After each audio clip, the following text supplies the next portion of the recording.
Olá, a paz do Senhor. Hoje eu gostaria de compartilhar com vocês uma mensagem na Palavra de Deus, que está no livro de Marcos, no capítulo 5, a partir do primeiro versículo. Na versão da minha Bíblia, diz assim: Jesus e os seus discípulos chegaram à região de Gerasa, no outro lado do lago da Galileia. Ele saiu do barco e logo foi ao encontro dele um homem que estava dominado por um espírito mau. O homem vinha do cemitério onde morava. Ninguém conseguia prendê-lo, nem mesmo usando correntes. Muitas vezes o pegavam e amarravam as suas mãos e os seus pés com correntes de ferro. Mas ele quebrava tudo, e ninguém podia dominá-lo. Passava os dias e as noites nos montes e entre os túmulos, gritando e se ferindo de propósito com pedras. Ele viu Jesus de longe, correu de joelhos diante dele e gritou: Jesus, Filho do Altíssimo Deus, o que o Senhor quer de mim? Em nome de Deus, peço, não me castigue. Ele falou isso porque antes Jesus já tinha dado ordem ao espírito mau que saísse do homem. E Jesus perguntou: como você se chama? E ele respondeu: meu nome é Legião, porque somos muitos. E insistia com Jesus para que não expulsasse os espíritos maus daquele lugar. Muitos porcos estavam comendo num morro ali perto, e os espíritos insistiram com Jesus. Dê ordem para entrarmos nos porcos. Ele ordenou, e os espíritos saíram do homem e entraram nos porcos. E estes, que eram quase 2.000, se atiraram morro abaixo dentro do lago, onde se afogaram. Os homens que tomavam conta dos porcos fugiram e espalharam a notícia na cidade e nos campos. Muita gente foi ver o que havia acontecido e quando chegaram perto de Jesus, viram o homem que antes estava dominado por espíritos maus e ficaram assustados, porque ele estava sentado, vestido e em seu perfeito juízo. Os que tinham visto tudo aquilo contaram o que havia acontecido com o homem e com os porcos. Então pediram a Jesus que saíssem da terra dele. Quando ele estava entrando no barco, o homem curado insistiu: deixe-me ir com o Senhor. Mas Jesus disse: não, volte para casa, conte aos seus parentes o que Deus lhe fez e como ele foi bom para você. Então ele foi embora e contava na região das 10 cidades tudo o que Jesus lhe tinha feito, e todos ficavam admirados. Amém? Essa palavra é muito forte. Nós não temos noção de como era a vida de um endemoniado naquela época. Que tipo de rejeições eles passavam, como eles eram tratados. A Bíblia não mostra nome, nem a origem familiar. Todos conhecemos como o endemoniado gadareno. Mas aqui nós percebemos um exemplo claro da grande misericórdia de Deus, que promove não apenas libertação, mas salvação e restauração. Assim como qualquer um de nós supomos, o gadareno nasceu e cresceu em uma família, talvez em condições normais.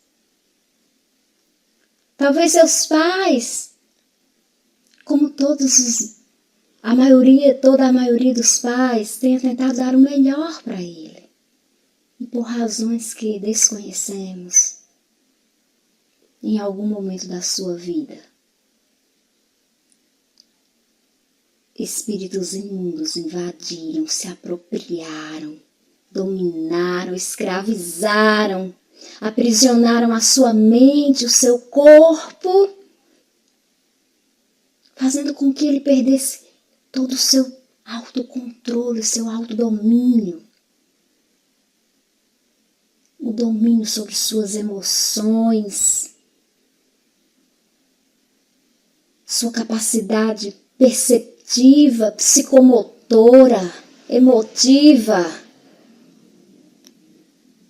Aquele homem não estava mais em seu estado normal. Ele estava debaixo do jugo de poderosas forças demoníacas e já não conseguia mais viver em sociedade.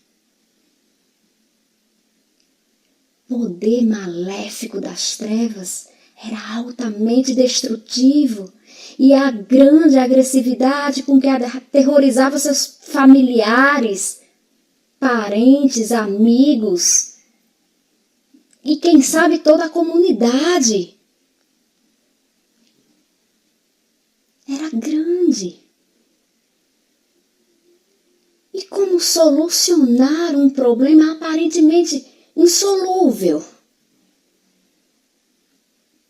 Segundo a Bíblia, tentavam prender com grilhões, com correntes de ferro, mas as forças demoníacas eram tão grandes que, de acordo com a leitura que fizemos, ele quebrava, despedaçava tudo. E de calamidade em calamidade, de miséria em miséria, de desgraça em desgraça, aquele homem, induzido pelos espíritos imundos, foi viver nos cemitérios, entre os sepulcros, nos montes, andando, clamando, chorando, se machucando, de dia, de noite, sem destino, talvez sem raciocinar, sem chorar, sem sorrir, sem viver. É verdade, eu sei que não podemos espiritualizar todas as tragicidades da vida. Mas também é verdade que não podemos apenas racionalizá-las. É necessário que haja um equilíbrio. E neste caso, nós temos um caso, sim, de uma atuação de forças espirituais atuando para a plena destruição de um ser humano. O tempo, não sabemos se muito ou pouco, mas num certo final de tarde, de acordo com a Bíblia, numa região, segundo a leitura, quando Jesus desceu do barco, no outro lado do lago da Galileia, ou seja, numa região geograficamente oposta,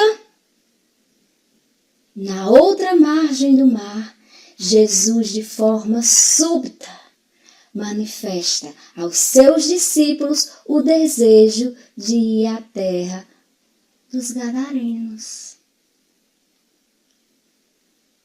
Após despedir a multidão, os discípulos o levaram ao barco e partiram, seguidos por outras embarcações.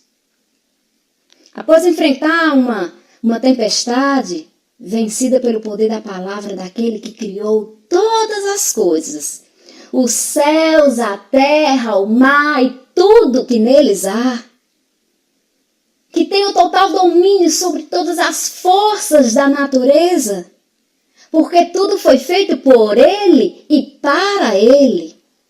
Finalmente, Jesus chega ao seu destino, na terra dos Gadarenos, na região de Decápolis. Após desembarcar, algo de surpreendente acontece. Do meio dos sepulcros ou das montanhas, sob o controle de demônios, aquele corpo começa a caminhar em direção ao local onde Jesus estava. E aqui eu aprendo que a presença de Jesus atrai. Aleluia! Aonde Jesus está, Ele é luz e as trevas são dissipadas porque não resistem à luz. Nós somos luz no meio das trevas. Então até as trevas são atraídas pela luz que somos nós. Precisamos entender isso. Aqui eu também aprendo uma outra lição. Precisamos entender que nós não podemos ser luz apenas dentro da igreja, mas principalmente fora dela. Porque é lá que os gadarenos estão. É lá que nós precisamos ser luz. Porque existem tantos gadarenos precisando de uma luz, precisando enxergar em mim e em você algo diferente. Lá fora, apenas dentro da igreja, mas principalmente fora dela, há pessoas que parecem ter dupla personalidade. São irreconhecíveis em sua forma de falar, de agir, de se comportar. O que é isso? Esse é o cristianismo farisaico que Jesus tanto combateu, ornamentado por fora e escondendo a podridão dos ossos por dentro.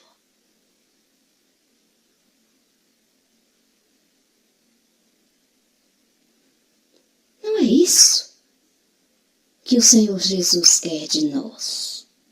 Isso é hipocrisia.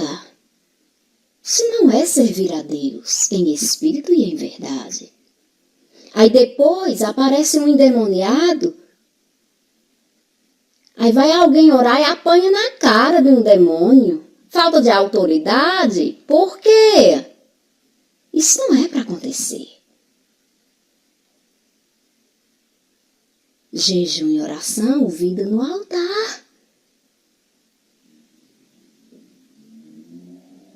A Bíblia diz que quando nós resistimos ao diabo, ele foge de nós. Jesus também disse que tinha nos dado poder sobre os espíritos malignos, sobre as enfermidades.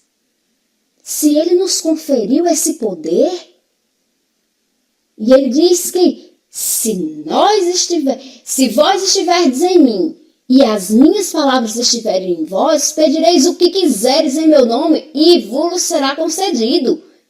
Então, se eu estiver nele e ele estiver em mim, e se eu pedir em nome dele que um espírito imundo saia, ele vai sair. É bíblico. Então, se eu peço em nome de Jesus que o espírito imundo saia e ele bate na minha cara, ou eu não estou em Cristo, ou a palavra dele não está em mim. Porque a Bíblia diz assim e assim é. Não tem como ser diferente. Fugiu do que está na palavra é anátema.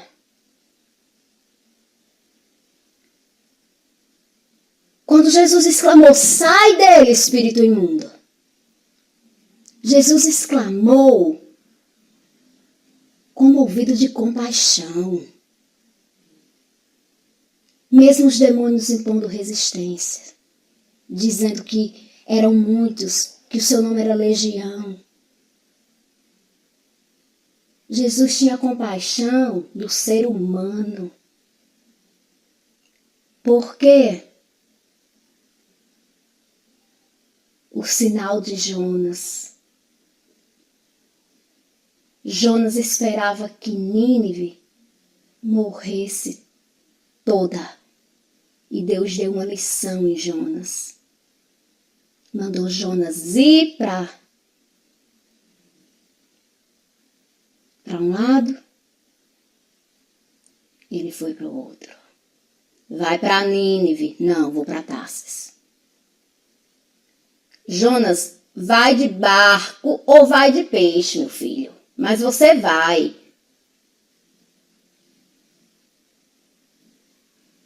Ele foi. Qual a lição de Jonas? Que diz na Bíblia no Novo Testamento, nenhum sinal será dado a essa geração, senão o sinal de Jonas. Deus estava ensinando Jonas a ter compaixão de gente. Porque os ninivitas, durante muitos anos, maltratou, matou o povo dele.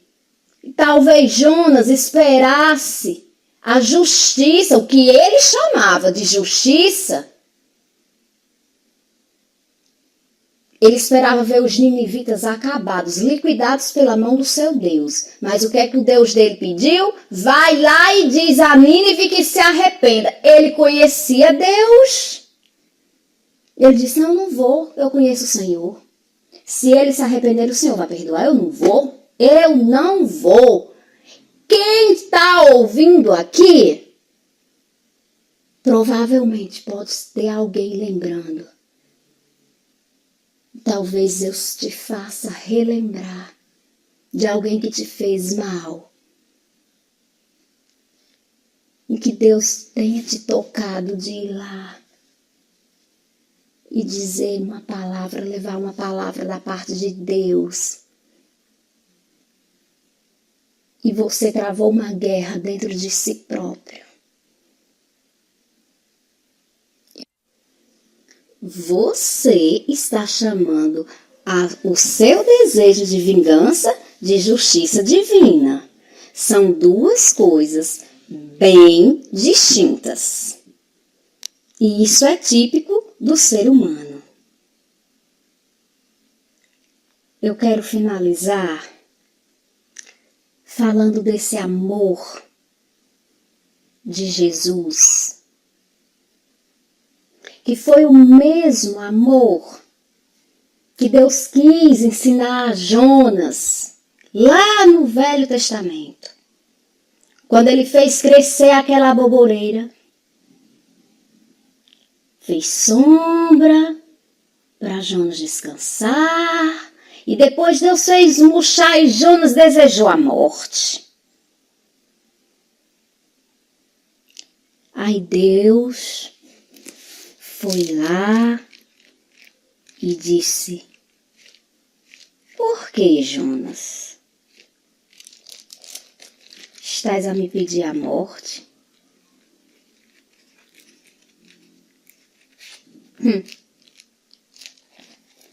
Jonas ficou extremamente chateado com Deus, viu?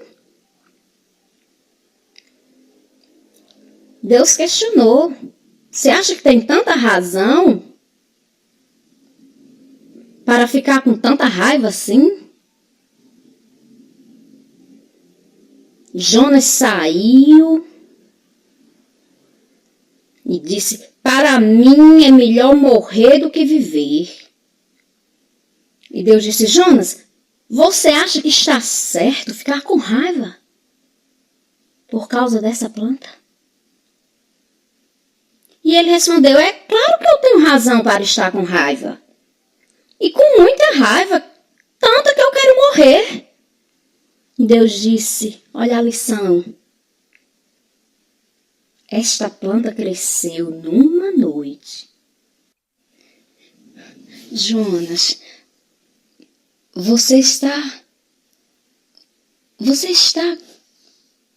certo em ficar com tanta raiva por causa dessa planta? Essa planta cresceu numa noite e na noite seguinte desapareceu. Você nada fez por ela, não foi você que a fez crescer. Mas mesmo assim você tem misericórdia dela. Como eu,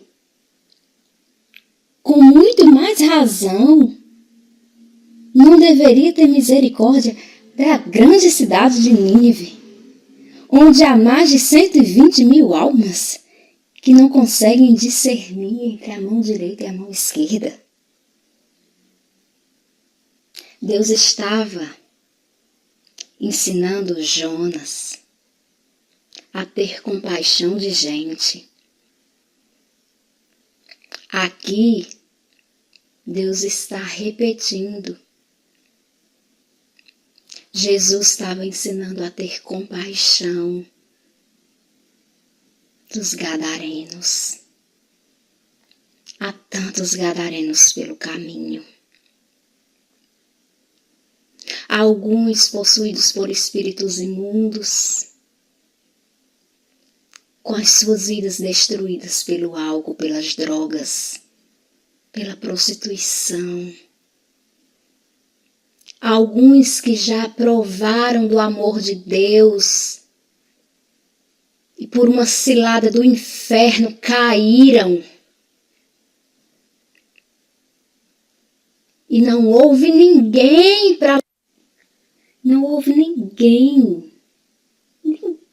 para socorrê-los. Hoje Deus fala com dois públicos. Com aqueles que são os gadarenos, marginalizados, precisando de um olhar de misericórdia, de ajuda. E precisa tão somente saber que a luz de Jesus está chegando. Porque está escrito no livro de Isaías: diante de mim todo joelho se dobrará e toda língua confessará que só eu sou o Senhor.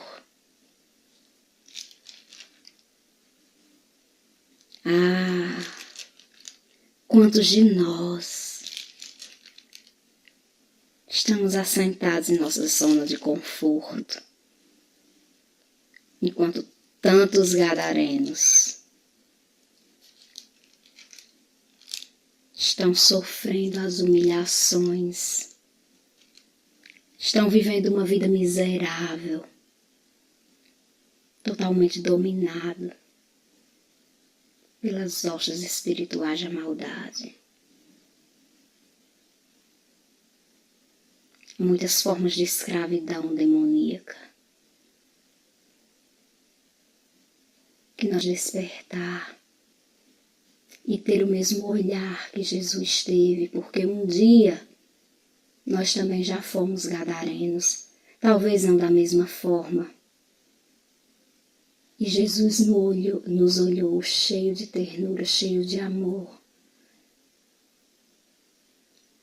E nos resgatou, e nos aceitou, e nos trouxe para o lugar onde estamos agora. Deus quer restaurar a sua sorte, restituir a sua vida, sua dignidade, sua família, sua prosperidade, mas principalmente a sua comunhão com Ele.